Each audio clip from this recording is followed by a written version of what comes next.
महागाई वाढली आणि त्याचा परिणाम कुठेतरी तुमच्या रोजच्या आयुष्यावर होतोय असं जाणवत आहे? हो नक्कीच. वरूनच ही गव्हर्नमेंटने याच्यावर काहीतरी तोडगा काढला पाहिजे. महागाई प्रत्येक गोष्ट ही महागाईच्या दिशेने चाललेली आहे. जी परिस्थिती आहे मुलांची ती खूप नाजूक आहे. इथं काही जण पार्ट टाइम जॉब करतात, कुठे लायब्ररीमध्ये कोऑर्डिनेटरचं काम करतात, कोणी इव्हेंट म्हणजे ते दुकानावर वगैरे पोस्टर देणं हे त्या अशा गोष्टी करतायत सगळेजण. इथं जवळजवळ 50 ते 60% इथले मुलं आहेत ना स्वतःच्या जिम्मेदारीवर इथं राहत आहेत. एवढी कठीण परिस्थिती आज झाली.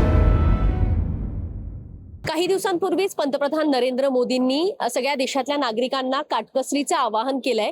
अगदी त्यांनी स्वतःच्या ताफ्यातल्या गाड्या सुद्धा कमी केलेल्या आहेत आणि त्यानंतर आपण बघितलंय की देशातले वेगवेगळे नेते असू देत किंवा अगदी आपल्या राज्यातले काही नेते, मुख्यमंत्री असू देत, या सगळ्यांनी सार्वजनिक वाहन वापरण्यावर थोडा दिलेला आहे. एकूणच थोडी काटकसर करण्याचं सगळ्यांचंच नियोजन आहे आणि अशाच काळामध्ये आता महागाई सुद्धा वाढते. ज्या गोष्टींची आपल्या दैनंदिन गरजेतल्या ज्या वस्तू आहेत त्यांची किंमत आता वाढली आहे. आता पेट्रोल आणि डिझेलचं उदाहरण मी सांगते. साधारण 3-3 रुपयांनी हे दर वाढलेत.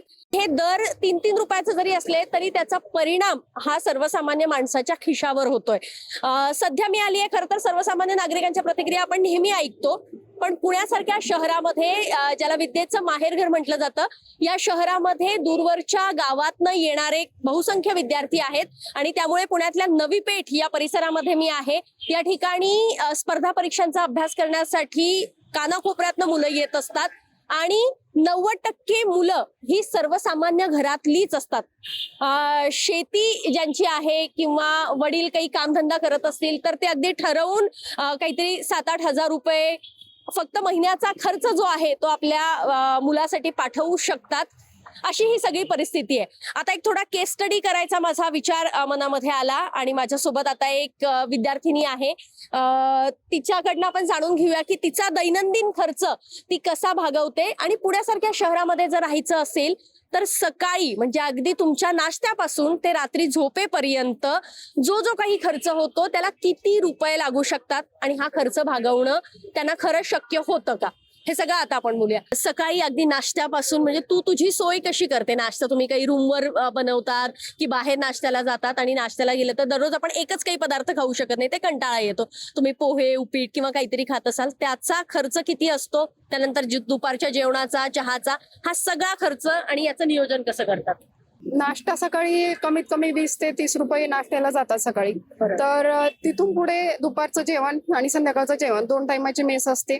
तर त्यामध्ये 3,000 रुपये पकडून चला मेस असते. 2700-2800 किंवा म्हणजे दोन्ही वेळची हो दोन्ही वेळची साधारण 3,000 तिथे जातात आणि 3,500 ते 4,000 रुपये प्रत्येकी रेंट पडतो. बॅचलर विद्यार्थिनीमध्ये आम्ही राहतो तर इथं 3,500 ते 4,000 रूमला रेंट पडतो आणि हॉटेलची फीस जर म्हणाल तर 4,500 ते 5,000 रुपये हॉटेलला पडतात ऍव्हरेज इथं नवी पेठेमध्ये. आणि तिथून पुढे लायब्ररी 1,500 ते 2,000 दरम्यान सगळीकडे लायब्ररी उपलब्ध आहे तिथं. तर असा एकंदरीत खर्च आमचा 8,000 ते 9,000 रुपये पर्यंत जातो महिन्याला. आणि वडील काय करतात गावात? वडील शेतकरी आहेत. सकाळपासून रात्री झोपेपर्यंत किती पैसे वेगळे लागतात? म्हणजे मेसचे सोडून देत किंवा रूमचं रेंट सोडून देत? आता ते प्रत्येकावर डिपेंड आहे मॅम, कारण की मी तर नाही करत परवानचा खर्च, तसं विद्यार्थ्यानुसार डिपेंड येते आणि 20-30 रुपये धरून चालला प्रत्येकाचे दररोजचा खर्च. काहींचा जास्त पण जातो, काहींना ऍसिडिटीचा त्रास वगैरे असतो तर ते बाहेरचं म्हणजे मिळेल त्या ठिकाणी चांगलं असं जेवण वगैरे घेतात. त्यामुळे त्यांचा खर्च तर अजून 10,000 प्लस तरी जातोच. असा कधी विचार येत नाही का मनात की काहीतरी खावंसं वाटतंय, इच्छा होते, पण सगळं तुम्ही ते महिन्याचं सगळं आपलं नियोजन असतं ते कुठेतरी कोलमडेल म्हणून त्या इच्छेला पण कुठेतरी मुरड घालावी लागते असं? नक्कीच मॅम, कारण की आपण जेव्हा वेळेस आपल्याला काही खाऊ वाटतं किंवा विद्यार्थ्यांना माझ्यासारख्या इतरांना जेव्हा बाहेरचे कॉलेजचे वगैरे विद्यार्थी जसं की लाईफस्टाईल त्यांची बेटर असते, पण तसं एमपीएससीचे विद्यार्थी ती तो विचार करत नाहीत, कारण त्यांना तो विचार करण्याची ती गावाकडची परिस्थिती आठवते. जिथं आम्ही 25 ते 30 रुपयाचा नाश्ता करतो तिथं आमचे वडील किंवा आई हे महिन्यातून तेवढं त्यांचा चहा पाण्याचा खर्च होत नसेल, हा विचार आम्ही प्रत्यक्षात तिथं करतो. त्यामुळे बचतीचाच आमचा प्रयत्न असतोय कंटिन्यू. आता जी महागाई थोडी वाढते असं तुला वाटतंय का? सध्या महागाई वाढली आणि त्याचा परिणाम कुठेतरी तुमच्या रोजच्या आयुष्यावर होतोय असं जाणवतंय? हो, नक्कीच. कारण की इथं प्रत्येक गोष्ट आणि हे जे बाहेरून आलेले बिझनेसमॅन आहेत तिथं, म्हणजे छोटे नाश्ता चहावाले किंवा लायब्ररीजवाले, रूम म्हणजे हॉस्टेलवाले, हे सगळे बाहेरून आलेले आहेत मॅम. त्याच्यामुळे त्यांचाच रेंट एवढा असतो की आम्हाला त्यांना ते कस्टमर करून तेवढी फी आकारणं गरजेचीच असते. नाहीतर त्यांचं जे बाकीचा लाईट बिल म्हणा किंवा रेंट म्हणा, ह्याच गोष्टी त्यांच्या पूर्तता होणार नाही त्यामुळं त्यांना पण आम्ही दोष देत नाही. वरूनच ही गव्हर्नमेंटने याच्यावर काहीतरी तोडगा काढला पाहिजे. महागाई प्रत्येक गोष्ट ही महागाईच्या दिशेने चाललेली आहे. पण इतर जी परिस्थिती आहे मुलांची ती खूप नाजूक आहे. इथं काही जण पार्ट टाइम जॉब करतात, कुठे लायब्ररीमध्ये कोऑर्डिनेटरचं काम करतात, कोणी इव्हेंट म्हणजे ते दुकानावर वगैरे पोस्टर देणं, हे त्या अशा गोष्टी करतायत सगळेजण. इथं जवळजवळ 50 ते 60% इथले मुलं आहेत ना, स्वतःच्या जिम्मेदारीवर इथं राहत आहेत. एवढी कठीण परिस्थिती आज झाली. अशी काही उदाहरणं तुझ्या समोर आहेत का की मेसचं बिल द्यायला पैसे नाही मुलींकडे, त्याच्यामुळे मग ते 2 वेळचं जेवण आता 1 वेळेवर शिफ्ट झालंय, असं पण बरेच इथं जवळजवळ 40-50% विद्यार्थिनींचा आणि विद्यार्थ्यांचा तोच प्रॉब्लेम आहे मॅम. 1 वेळेच खाणं किंवा रविवारच्याला सुट्टी असते संध्याकाळी, मग तिथं न जेवणं किंवा एखादा साधा समोसा वडापाव याच्यावर भागवणं. किंवा त्यात इथं बघा, इथं याच्यापाशी धर्मवीर शाळा आहे ना, तिथं आपलं माधुकरी भेटते शंकर महाराजांची, तर तिथंच बरेचसे मुलं दुपारचं राईस मिळतो तिथं, तर तिथंच बरेचसे आपली उपजीविका करतायत. आणि इथं म्हणजे तग धरून आहेत. आणि ह्या ऍड मध्ये नाही होणार तर पुढच्या होईल किंवा त्याच्या पुढच्या होईल, असं करता मुलं इथं स्टेबल आहेत. आणि जी पहिली कोरोनाच्या आधीची मॅम इथली परिस्थिती होती ना, त्यावेळेस खूप विद्यार्थी इथं होते.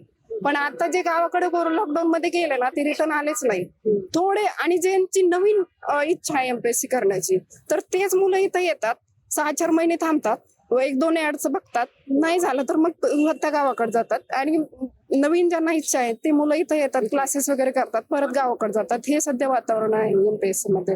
म्हणजे तग धरून असं 2-3-4 असं सलग वर्ष इथं कोणीच थांबू शकत नाही, कारण की खर्चच तेवढा येतोय. आणि गावाकडं आधी मला वाटतं एक 7-8-10 वर्षापूर्वी ही परिस्थिती होती की एक एमपीएससीचा किंवा युपीएससीचा मुलगा अगदी 7-8 वर्ष 10 वर्ष परीक्षेसाठी प्रयत्नशील असायचा. आता अपयश आलं, पुन्हा यश येईल या हेतून तो काम करायचा, अभ्यास करायचा. पण आता महागाईमुळे त्याला ते शक्य होत नाही. महागाईमुळे पण म्हणा, आणि जास्त म्हणजे शेतकऱ्यांचं उत्पन्न पहिल्यांदा भेटायचं, निदान आमच्या शिक्षणापुरतं तरी भेटायचं. पण आता मॅम ती परिस्थिती नाही राहिली, कारण की सगळ्यात जास्त कांद्यानेच जवळजवळ 90% शेतकऱ्यांचं कांद्यानेच नुकसान केलंय. जर मराठवाडा घ्याल तुम्ही, खानदेश घ्याल, पश्चिम महाराष्ट्र घ्याल, याच्यामध्ये जे ऊसावाले शेतकरी नगदी पिकांचं जो पीक घेता येतं, समजा उत्पादन घेता येतं, ते शेतकरी सोडून बाकीच्या प्रत्येकाला जळ बसली मॅम. आणि त्यामध्ये अवकाळी पाऊस, दुष्काळ असे जे प्रॉब्लेम आहेत जो 2016च्या दुष्काळापासून तर आतापर्यंत शेतकरी जो 2016च्या दुष्काळामध्ये खालावला गेला, तर तो आजपर्यंत वरती आलाच नाही. एवढी बेकार परिस्थिती आज शेतकऱ्यावर ओढवली. आणि जवळजवळ इथं 98% म्हणजे 95% प्लस एवढे विद्यार्थी सगळे शेतकऱ्याचे लेकर आहेत. तर या महागाईचा परिणाम थेट विद्यार्थ्यांच्या जीवनावर कसा झालेला आहे याचा आढावा आपण एका मैत्रिणीशी बोलून घेतलेला आहे. हे खरं तर फक्त प्रातिनिधिक उदाहरण होतं. आणि हा जो मेसचा डबा तुम्ही बघताय, हा मुलींचा डबा साधारण दोन्ही वेळची मेस जी आहे ती 2,500 ते 3,000 पर्यंत होते. म्हणजे त्याचा खर्च त्यांना द्यायला लागायचा. आता त्याच्यामध्ये जवळपास 1,001 रुपयांनी वाढ झाली आहे. आणि मुलांची जी मेस असते त्याच्यामध्ये 2 पोळ्या जास्त असतात, त्यामुळे त्याची किंमत थोडी जास्त असते. त्याच्यामध्ये सुद्धा 1,001 रुपयांची वाढ झाली आहे. म्हणजे थेट जेवणावर त्याचा परिणाम झालेला आहे, नाश्त्यावर परिणाम झालेला आहे. आणि एकूण महिन्याचा जो खर्च आहे त्यांचा, तो खर्च कसा वाढलेला आहे याचं एक काय म्हणूया आपण फॅक्ट चेक या माध्यमातून केलेलं आहे. एक प्रातिनिधिक उदाहरण आपण तुम्हाला दाखवलंय. आणि असंच उदाहरण अनेकांचं आहे. अनेक ठिकाणी खरं तर राज्याच्या कानाकोपऱ्यातनं, देशाच्या कानाकोपऱ्यातनं पुण्यामध्ये येण्याला मुलांची पसंती असायची. पण आता महागाई ज्या पद्धतीनं वाढते त्यामुळे या विद्यार्थ्यांनी आता खरंच अभ्यास करायचा, किती काळ तो करायचा यावर अनेक प्रश्न निर्माण झालेले आहेत. त्यामुळे हे लवकरात लवकर ही महागाई आटोक्यात आली पाहिजे अशी अपेक्षा ते व्यक्त करतात. होताना दिसत आहेत. पुण्याहून अश्विनी जाधव केदारी, लोकमत व्हिडिओ.